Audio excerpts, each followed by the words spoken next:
Hello and welcome everyone. Thank you for joining us tonight. I'm Adam Cellini. Topping our news tonight, the 6-month anniversary of Hurricane Irma. And while the Suncoast avoided a direct hit, some families and businesses are still dealing with the damages lingering from that record storm. ABC 7's Erica Jackson joins us live in Bradenton tonight near a historical building that unfortunately did suffer some significant damage last year. Erica? The Bradenton Women's Club building was constructed nearly 100 years ago, but some of that original construction was blown away during Hurricane Irma. This building behind me, during the storm, the strong winds blew pieces of the roof across this parking lot into some trees over here. And while most of that physical damage has been fixed, the financial strain still lingers. Pretty much we were devastated. We didn't see how we were ever going to recover from that. This was not a pretty sight for Rebecca Bureau after Hurricane Irma. The entire flat roof at the Bradenton Women's Club was found dozens of feet away in nearby brush. Water soaked through the exposed insulation and drop ceiling, leaving a 3-inch pool on the wood floor for a total cost of over $200,000. We did not think we could ever recover from that because we operate on about $35,000 a year. Sarasota County Emergency Management is also dealing with Hurricane Irma 6 months later.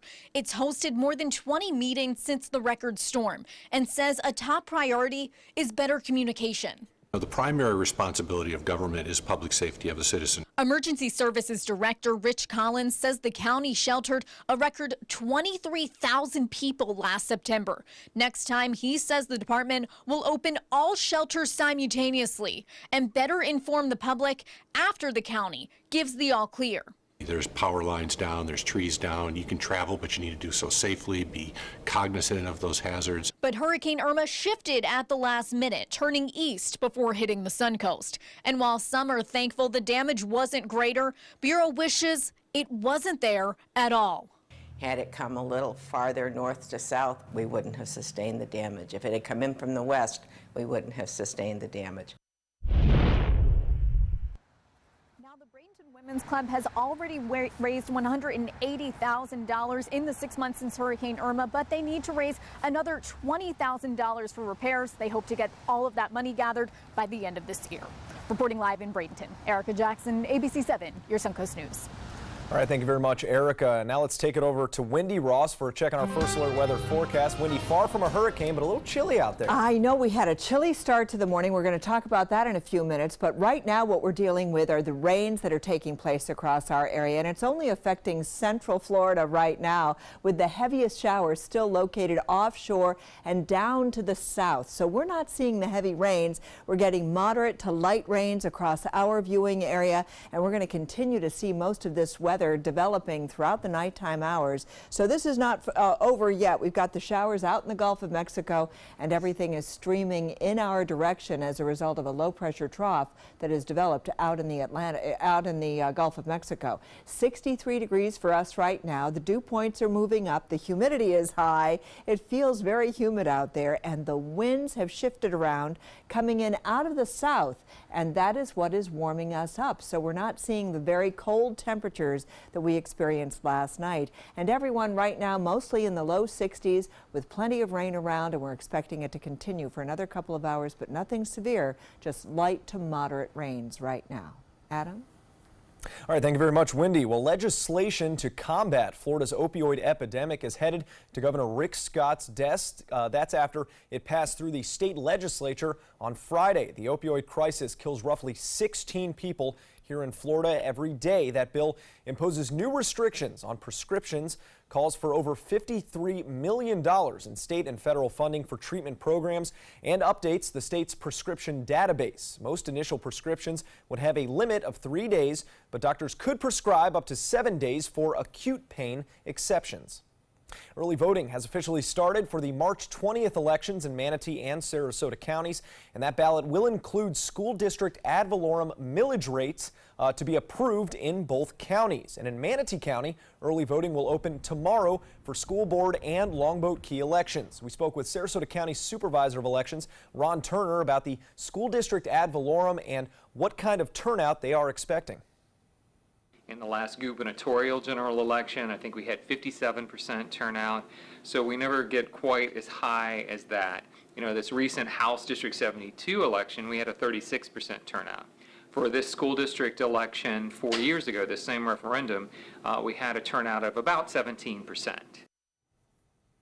Now, other elections on March 20th will include the Holiday Park Parks and Recreation District, and during the early voting period, voters can cast their ballots at any of these 3 election offices in Sarasota, Venice, or Northport.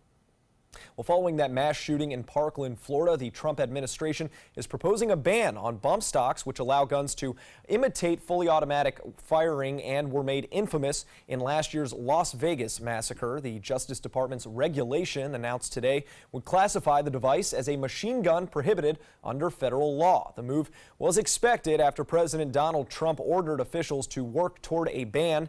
It could set the stage for prolonged legal battles with gun manufacturers while that device would remain on the street. The proposal now just needs approval from the White House Office of Management and Budget. Threats of mass shootings and terrorist acts could be added to a Florida law that makes written threats to kill or do bodily harm a second-degree felony. The State House sent the bill to Governor Rick Scott's desk on Friday. The bill was passed after the Senate added language that exempts internet providers and telecommunications services from liability if that threat is made online, online or through text messages or on social media. Well, soon after, Florida Governor Rick Scott signed a school safety bill this week that puts new restrictions on guns. The National Rifle Association filed a federal lawsuit to block it. The new law raises the age to buy rifles from 18 to 21, extends a 3-day waiting period to include long guns, and bans bump stocks. The NRA said the age limit is unfair to law-abiding 18 to 21-year-olds. A win for cats and dogs in the Sunshine State this week. The Florida legislature unanimously passed another bill, this one aimed at protecting animals. The bill allows a court to prohibit a person convicted of animal cruelty from owning any animal. It also requires animal shelters that take in stray dogs and cats to adopt written policies and procedures to ensure every reasonable effort is made to quickly and reliably return that animal to their rightful owner. The bill now goes to Governor Rick Scott's desk. He's got a busy week coming up, and with the announcement today that Nate's Honor Animal Rescue is expanding, a lot more animals will soon have a better chance of adoption. Officials with the rescue showing off plans today to double its capacity at the ranch on Lorraine Road up in Bradenton, and increase revenue with the $8 million expansion. That expansion would allow the shelter to take in about 50% more dogs and 25% more cats, a feat that should be able to help them save 4,000 animals every year. It's gut-wrenching when you go to a kill shelter and have to walk away and leave an animal there because you don't have the space. So now we'll have the space. The expansion will also add a welcome center a vet clinic, grooming place, and community center to that Bradenton location. The project is expected to break ground sometime this year with an estimated 1 year for construction time.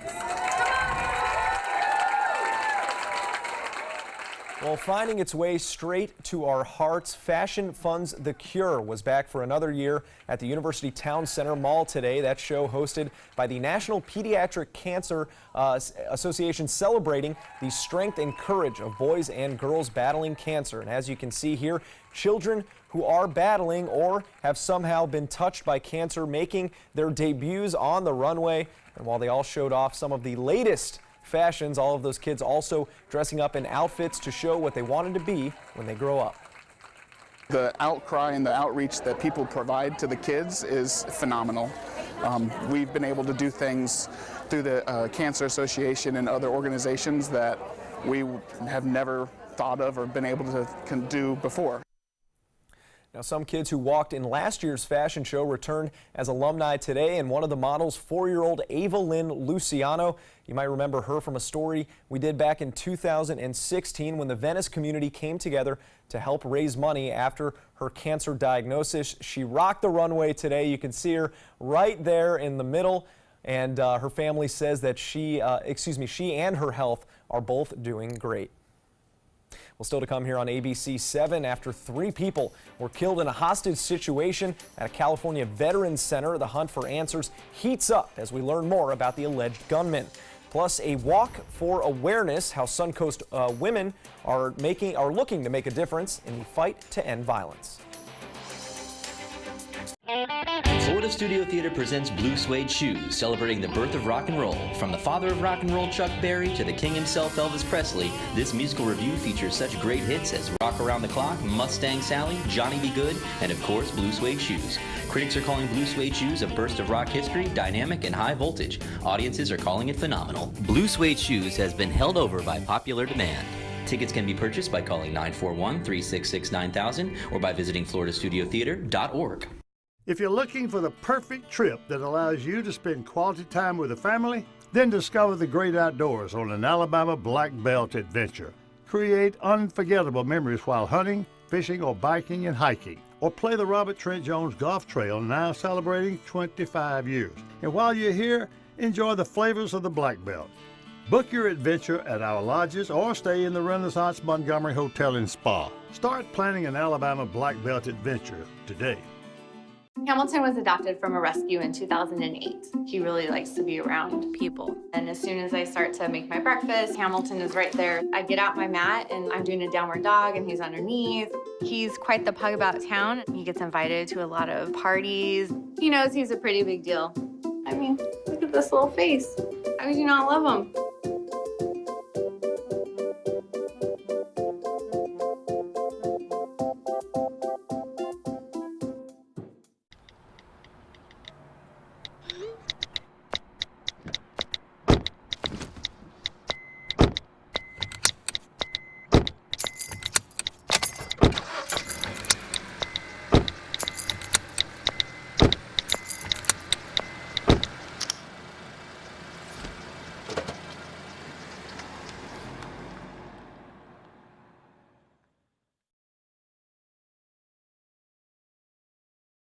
I used to dread getting up and going to work. I was done with the corporate grind. I was tired of being a starving artist. And I started looking around for a business that I believed in, and I kind of wanted to do something a little more green. My SCORE mentor helped me take the first step. He helped me create a business plan and helped me implement it.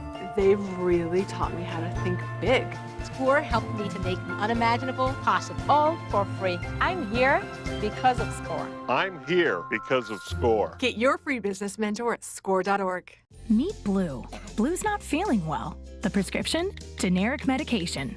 Blue wonders, do they really work as well as name brands? Yes, generics and name brand medications do work the same. Even though they may look different, generics have the same key ingredients. FDA approval is equally rigorous for generics to make sure they're as safe and effective as name brands. And Blue even saves some green, making him a little less, well, blue. Talk to your doctor about generics and visit fda.gov/generic drugs.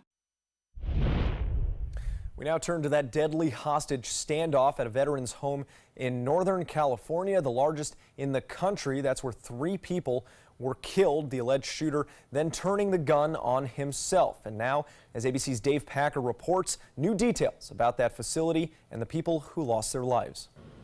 Live their lives selflessly to serve others, and in particular to serve our veterans. A community in mourning after 3 women at the Pathway home north of San Francisco that treats veterans with PTSD were taken hostage and killed. Around 10:30 Friday morning, 36-year-old Albert Wong, a former client and decorated ex-soldier who served in Afghanistan, walked into a going-away party for one of the employees. He was armed with a rifle. Does still have 3 people inside. Units be advised he does have a stash of bullets around his neck. SWAT teams surrounding the building as those unable to flee sheltered in place. Negotiators trying for more than 7 hours to reach the hostages. The victims, Executive Director Christine Lober, Clinical Director Jennifer Golick, and Psychologist Jennifer Gonzalez. Their bodies found with Wong's after authorities entered the state-owned veterans home. They will be sorely missed on a professional level, even more so on a personal level. Each of them brought energy, vitality, personality to their jobs. President Trump tweeting he's deeply saddened by the tragic situation. The head of California's Veterans Affairs saying they're working with law enforcement to understand what happened. Wong's motive unclear at this time. Dave Packer, ABC News, New York. Sexual misconduct was one of the most talked about topics as Florida lawmakers started their annual session. But now that it's wrapping up, the women who tried to pass bills to protect government workers from harassment are angry that nothing got done, despite Senate President Joe Negron and House Speaker Richard Corcoran's vows to tackle the issue.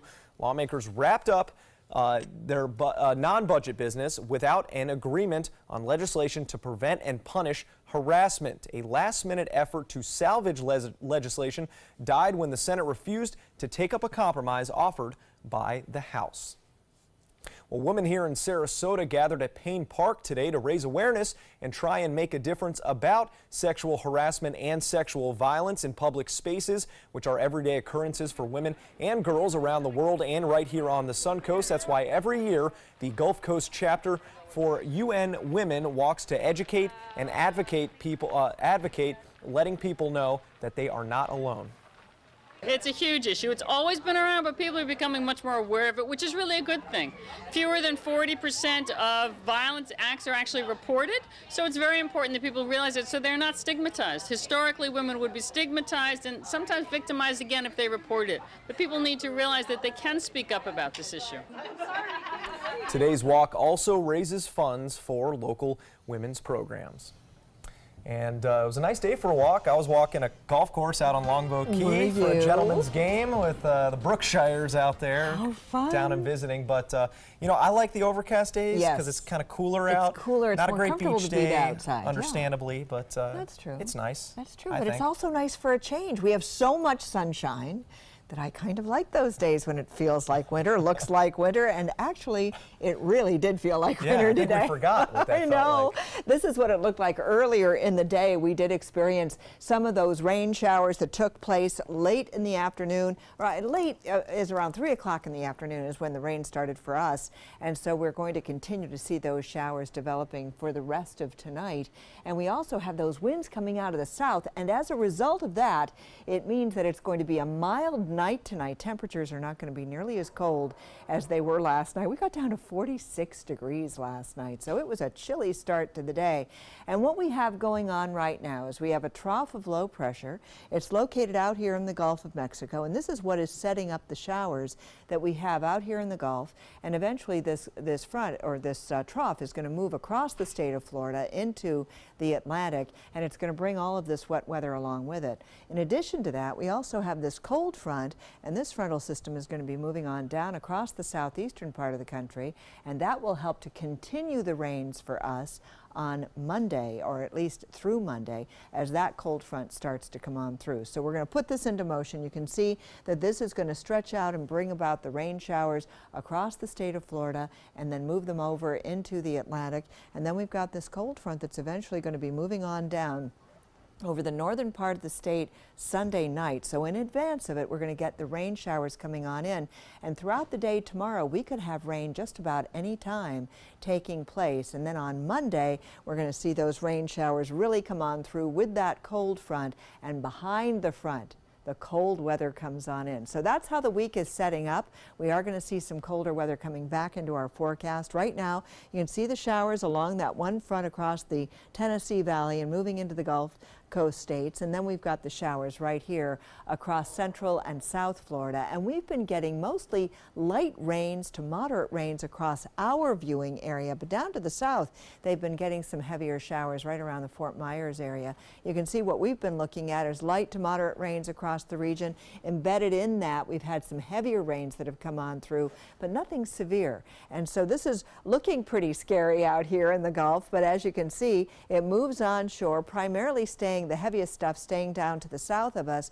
But then by Monday, we start to see the entire west coast is going to start to experience the rain during the morning hours. We're going to see it over the north, and then down to our south we'll see it, and then throughout the day we're going to be getting those showers coming on throughout the day on Monday. And so we've got a little bit more moisture in the upper levels of the atmosphere, and because throughout the morning hours it was a little drier in the upper levels of the atmosphere, those rain showers really weren't holding together, and as they were coming on shore throughout the earlier part of the day, they were kind of falling apart, and that's why we didn't see the heavy showers and thunderstorms that we might have expected. It just wasn't moist enough in the upper levels of the atmosphere. So today, We only got up to a high of 73.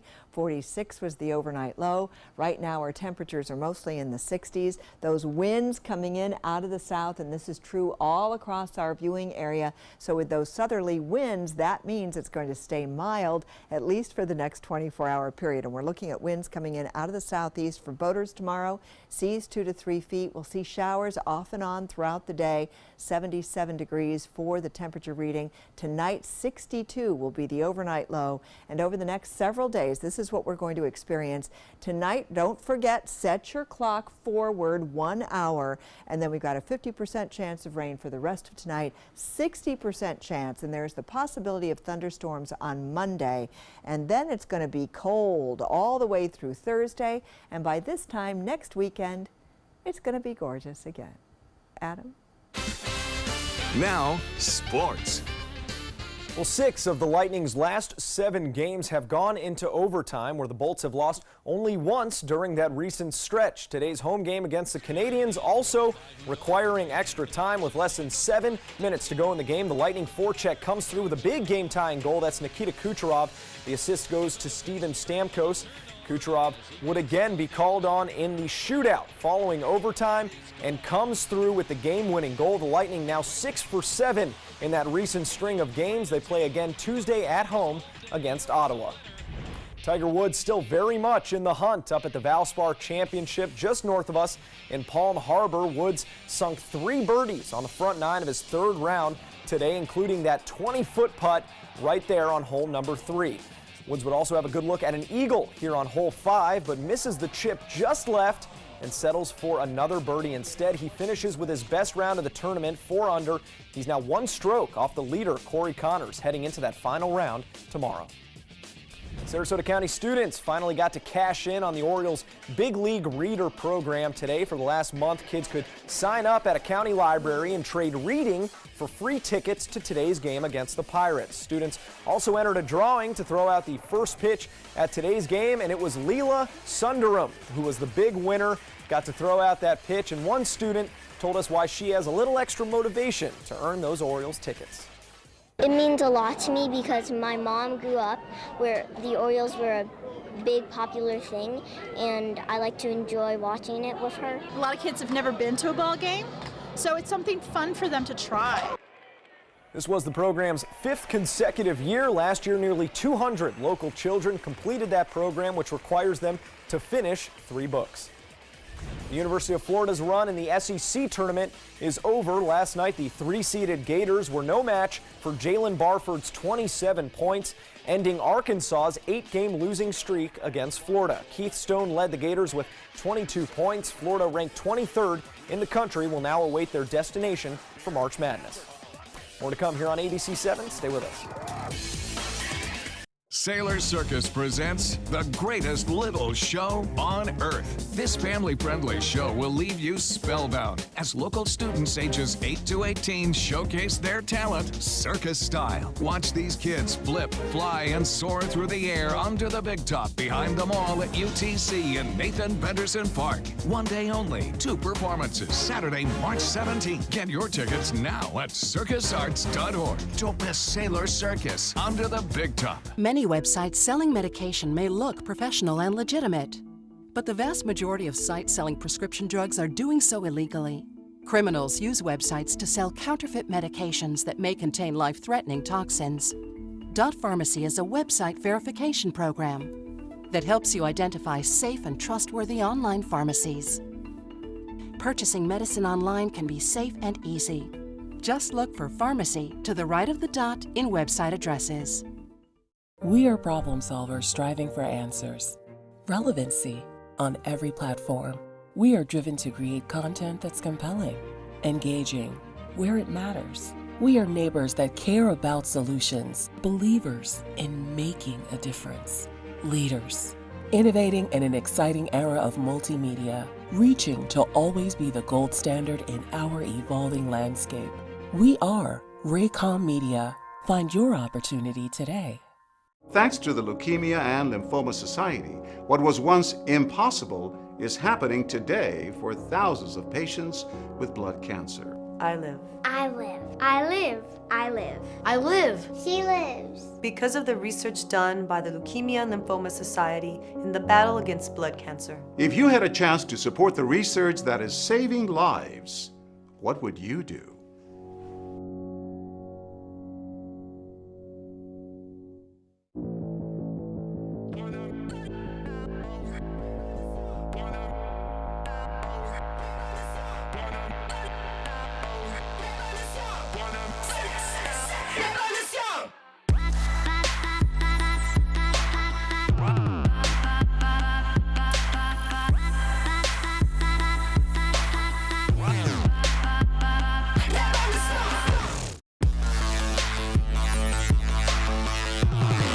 In life after the military, it's our duty as veterans to have each other's back. I'm retired Colonel Greg Gatson, and it's my mission to help you get the benefits and services you've earned. If you need to file a VA claim, remember these important steps. Submit an online claim through ebenefits.va.gov. Work with an accredited Veterans Service Organization, or VSO. And if you need to attend a VA claim exam, please go. Visit this website to learn what to expect. Get breaking news alerts focused on the Suncoast. Download the ABC7 News app. And you're taking a live look here at our Suncoast roadways. We have a traffic situation developing right now. This is US 41 up in Manatee County, and it is right before the merge with US 19. As you can see, their emergency vehicles are on scene and one lane is blocked as of now. So drivers, be careful if you're headed that way up in Manatee County. Again, that's US 41 right before the merge onto US 19. Thanks for joining us, and we will see you again at 11. Okay, so we drowned the fire, stirred it, drowned it again, and now just feel if it's cold. Yeah. Cool.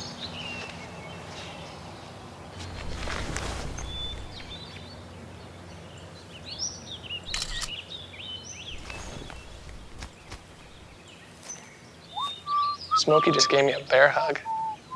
I know. Already posted it.